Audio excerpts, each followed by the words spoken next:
Everyone is throwing collector builds, weird abnormal builds that don't deal any damage, don't carry for the simple fact of having fun. But what about item builds that are actually good, help you win more games, and allow you to climb way easier than all the other builds you have ever seen? No problem, because we've got you covered, so without any further ado, let's jump right into the video. For our first champion, we have Twisted Fate with the money printing build. This champion is crazy with this build, and all the items you need are Boots of Mana, Nash's Tooth, Rabadon's Death Cap, Void Staff, Rapid Fire Cannon, and then Lichbane. For your enchantments, it's either Stasis or Quicksilver, and for runes is First Strike, Nullifying Orb, Bone Plating, Overgrowth, and Giant Slayer. Obviously, you can also go for a more lane dominant build. In this case, you'll take Domination as your first tree, with Scorch, Cheap Shot, and Zombie Ward or any other rune you really need. And for your second tree, it's most of the time just Giant Slayer anyway. But let's talk about the items and why we want to go for them. Boots of Mana will help us reach the target easier to then gold cut them and alt attack them for free. For your first item, you want Nash's Tooth, because this item grants you 25% of your AP plus a flat value on top of your on-hit damage. If you combine this with your Stack Deck passive and the attack speed steroid plus the attack speed from Nasher, you quite get the idea of why this becomes so powerful. Many of the builds you see use Lichbane as a second item, but I simply don't think it's the best choice. If you however believe that the movement speed you gain from that item outvalues the damage you'd gain from Rabadon, then obviously go for Lichbane. Other than this, it's the typical cookie cutter build with Void Staff as your third item, and then afterwards Rapid Fire Cannon. Rapid Fire Cannon in this build serves the purpose of us hitting our gold card, because this gold card immediately spells death for an opponent. I mean, just recently I've played against a Twisted Fate on stream and he just gold carded me and I died just instantly. I just had no way of survival, and that's why I had to either stasis the gold card or get a Quicksilver, otherwise it's just instant death. For support players, I have one of the most annoying champions for you, and it's Thresh. For your runes, you'll go Glacial Augment, Nullifying Orb, a Second Wind or Bone Plating depending on what you need, Overgrowth, and for your secondary runes, it's going to be Pathfinder, because you're going to be rotating around the map all the time. You're a proactive champion after all. If you play Duo though, you can exchange this rune for another rune like Transcendence or any other thing you need, but if you play solo queue and strictly solo queue and look for plays on the map, then go for Pathfinder. For your support starter item, you'll go with Relic Shield and then rush Lucidity Boots as fast as possible. Your champion wants to be on the map and have as little cooldowns as possible, and with this we have all we need. Later in the game we can even debate on going for defensive boots, but right now Lucidity Boots will be absolutely busted. But if you're facing one certain type of damage, like for example full AD teams or full AP teams, just rush the defensive boots. This will be way better then. But this is just the idea of what you should go in most of your games. After this, go for Warmog's Armor. Now with the support item changes and the boots changes, you'll have a lot of extra HP which will activate the item's passive instantly upon purchasing it.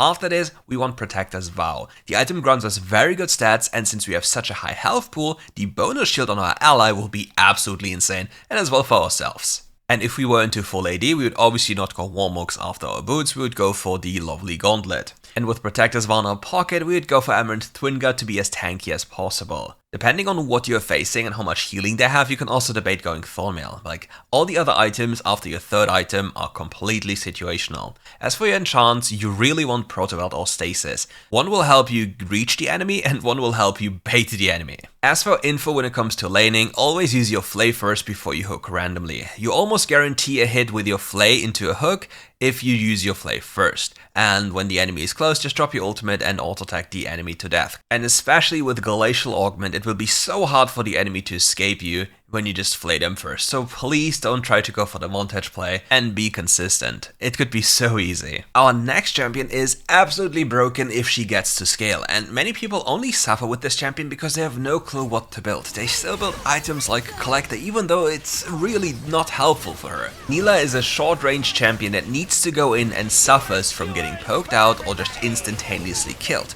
so as long as you survive or sustain long enough you will kill them all. Therefore, we go for the following build. Gluttonous Grease for its high AD and Omnivamp, instantaneously into a Bloodthirster for the highest AD possible, combined with its 12% Vamp. And in case you don't know, going crit items increases the armor pen of our champion, thanks to the passive. And if we crit an enemy, we heal for the damage dealt, and then the excess healing is turned into a shield. So for your next item slot, you're going to go for Lord Dominic's Regards. At this point, you're at like level 8 or 9 and have benefits of like 23 or 24% of the item's armor pen. Now you factor in the bonus armor pen, of your passive thanks to crit, and you'll get about 45% armor pen with just these two items. After this is done, you'll go for Infinity Edge, and only then you'll go for Shield Bow. So why are we going Shield Bow so late? In the early game, Shield Bow's shield is only 275 once we hit 35% HP, aka we are dropping low. The vampirism of the item, or rather the physical vamp, and the AD of the item isn't as high, and attack speed wise, we really don't need it. In comparison to this, Bloodthirster's shield can be applied on your already full health bar and make you even tankier, especially in combination with your passive. Now as the game goes on, since we are facing higher damage potentials, we obviously need to think about Nullifying Orb as a later investment for our game. If we in the early game proc Nullifying Orb and Shield Bow together, it's very unlikely that we'll get the full use of both things, the rune and the item.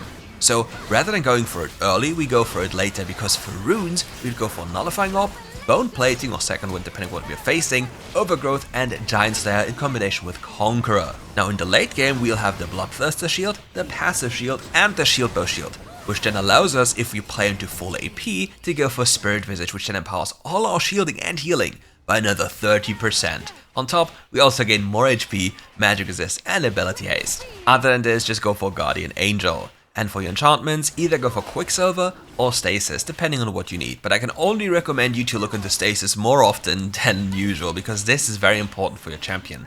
If you can hit, you are getting very tanky, and your ultimate is so broken. Even more broken is Evelynn though, and many people to this day are playing her completely wrong for zero reason. So let's give you the rundown. For your runes, you want First Strike as per usual because you're an assassin.